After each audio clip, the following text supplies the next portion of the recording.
2-minute noodles is vol verkeerde dinge. Die heel eerste ding is, dit het 'n bestanddeel in wat hulle noem TBHQ.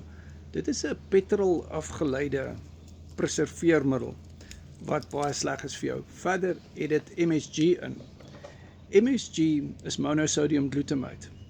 So die glutamaat veroorsaak 'n hele klomp probleme. Dis iets vir 'n ander dag se gesprek. Dit verouder byvoorbeeld jou taste buds, maar dit stoot ook jou urinesuur op. Ek sal jou 'n ander dag verduidelik in 'n coaching sessie hoe daai in werk. Maar dan kry jy die verfynde koringmeel. Dit is wat die 2-minute noodles van gemaak is.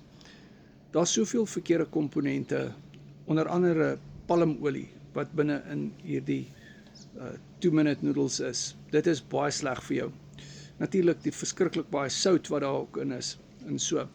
Maar WhatsApp my, dan doen ek en jy 'n carnivore keto voor coaching sessie, en het jy nou al ooit sulke mooi geel vet biltong gesien?